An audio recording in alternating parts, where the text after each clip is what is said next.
Chip Roy. Glenn, how are you, sir? Well, probably about as good as you are. What are we to make? First of all, what the hell happened? Well, first of all, I am good because I have faith in my Lord and Savior Jesus Christ, and we're all on this planet for a brief spell. Yes. Okay? Mm-hmm. Second of all, this too shall pass. This country has gone through a lot. We've got to figure out what to do now to change its course. You and I have talked about it repeatedly on this show with your listeners. We are going to have a vote today led by, obviously, it's not just Matt Gaetz. Let's be clear. There's at least 6 or 7, maybe 8 guys who reflect the frustration of the American people, who believe the status quo is unacceptable, and I 100% agree with them. We have a tactical difference on timing. I don't believe that you yank the coach at the beginning of the fourth quarter. You play the coach through the fourth quarter, and to me, that's sometime through into December when we continue the play that we're trying to do on the Ukraine issue and on the spending and the appropriations bills that we all asked to get done. Yes, by September 30th, but in truth, that's only happened 4 times in 50 years of my lifetime. I want to play this out. That being said, let me just tell you, if you'll indulge me for 1 minute, Okay. maybe 2. This is the speech that I read to the Republican conference this morning. I said that no matter what happens with the speaker at the moment, if nothing changes, we will be campaigning on March 31st with a leading candidate who has a number of variables, just to put it mildly. We will be campaigning on March 31st with the following: an extension of the debt ceiling until January 25 of $4 trillion, done with Democrats. A Ukraine funding of an additional X billion dollars, because that's what the Republican establishment wants, unless we fight it.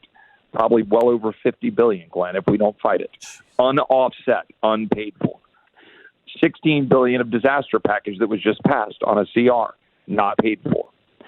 Even if we do the appropriations bills, go to conference, and in the 50-50 chance we don't get jammed and rolled with an omnibus bill, maybe we get the 1% cut to spending that the debt deal got done. Maybe. But we blow past it with $100 billion of supplemental spending. The Inflation Reduction Act remains fully intact. The IRS remained 80% expanded and intact. We will likely not have impeached Mayorkas. It's 50-50 at best that we will impeach Biden, depending on what happens with the evidence. We will not have full COVID reckoning. We will not have passed a 10-year balanced budget. The DOD will likely still be woke and no accountability for Afghanistan. The DOJ will likely still be weaponized. And importantly, the Senate will try to confuse everybody with a shiny object, crappy border security package, link that to Ukraine and say, we did it, we secured the border, and we'll get $50 billion or $80 billion of Ukraine funding because we secured the border, and it'll be garbage. The only thing standing in the way of that being the truth and us changing it is a small group of us willing to try to fight. I will not throw my friends under the bus who want to call the question. I will stick with my tactical position that I'm not going to currently today agree. I will vote to table the motion because I would give a month to go figure this out heading to Thanksgiving, because we've been talking through these things. But we're going to proceed either way, Glenn. We're going to lock arms and figure out how to fight and change this, because what the list I just read to you is unacceptable. Okay, so here's what's going to happen. He won't be removed today, and nothing will happen in the next 45 days. And then, coincidentally, I don't know if you've done the math, but 45 days brings us right up to the holidays. So we're right there at Thanksgiving and Christmas, where everything always goes and is buried by Congress at that time. So, if you don't get it done this next time in 45 days, it doesn't happen. And then you're going to have to replace him. And here's my question. With whom? What is the game plan? Who is it that you are going to, not you, but the good guys that are standing up? Who is it that they're going to get? Because there are people now afraid we could get a Democrat in there. Well, that, of course, was the argument last January. I, again, do not support the tactic for the reason you just described, because I believe we need to force the conference to a reckoning. Because let's be honest, the speaker reflects the conference. When I read the thing I just read to you this morning in the Republican conference meeting, crickets. Crickets. The vast majority of Republicans are totally fine with increasing spending, kicking the can down the road, saying, oh, the next president will save us. Oh, we need to win the Senate. Oh, we need a bigger majority. Look, I understand the difficulty of the moment. So do you, Glenn. Neither you nor I expect us to get every single thing we want in this divided government. But at some point, you have to pick a major fight and mean it. Democrats do that all the time. All the time. When are we going to pick a major fight and mean it? If we're going to throw down on the border, and that means accepting some Ukraine spending I would prefer not to, then let's pick that fight. If we need to kill all dollars to Ukraine, and that means we're not going to address the border fast enough, okay, let's pick that fight. I can't get a clear signal from our leadership as to what path we are going to choose to go win these fights. So, to answer your question, I'm staying focused on the policy. As we speak this morning, I'm having conversations with senators, people here, trying to figure out how to make sure we define the border security the way it needs to be defined. Had meetings this morning on what we can do to constrain Ukraine spending and make the case for why that's not in our best case international interest. Make the case for why we need to constrain spending in the appropriations package. I was on the Rules Committee last night, holding the line. A lot of good things have occurred this year. The border bill is phenomenal, right? The bill we put together for Limit, Save, Grow was phenomenal until it got abandoned. The National Defense Authorization Act is conservative. The DOD appropriations bill is pretty strong. But all of that goes out the window if you don't finish the job. So my position is finish the job and we hold accountable. But if they end up vacating today, well, we're going to have to go find a speaker. So tell me what the speaker's plan is. I mean, you know, he says, well, 45 days, and then we're going to pass all these things. That's such bull crap. I mean, I wanted him to prove me wrong, but I don't believe it. We're going to come down to the end of the 45 days, and they're going, oh, Republicans want to shut down the Congress, and they're going to fold again. What's his plan? That is my problem, Glenn, and this is what I raised at the conference this morning. And that is the question I continue to force. At this point, my tactical choice would be to do what I was doing yesterday and the day before and last week after the Saturday decision on the 45-day CR, which is sit down and say, Mr. Speaker, we have got to get this done before Thanksgiving. The Democrats, want Ukraine funding more than anything in the world. And we Republicans want border security, and we want to hold down spending at a bare minimum. So what are we going to do to make that happen? He seems to have bet his speakership, if he even survives this week, on accomplishing that objective, holding Ukraine to some level that matches the conference's perspective, spread out over time, with border security attached, and use the appropriations process. Let me give you another example without giving away individual names of it at a private meeting. An individual who is very conservative / more populist libertarian made an impassioned speech for why our processes and openness is a massive change compared to Boehner and Paul Ryan. But the American people don't care about that, right? I mean, they might care a little, but they want results. But this is moving the Titanic around. The reason you all know a lot of what's happening is because we've opened it up. We've exposed it. We're telling you in real time. We're forcing votes. We're having amendments. But we're not getting the results we want because our conference, frankly, isn't strongly conservative enough and the Senate sucks. So we're trying to manage through that process and get to a result where we actually cut spending, actually hold the supplementals, actually reduce or restrict, constrain Ukraine, actually secure the border.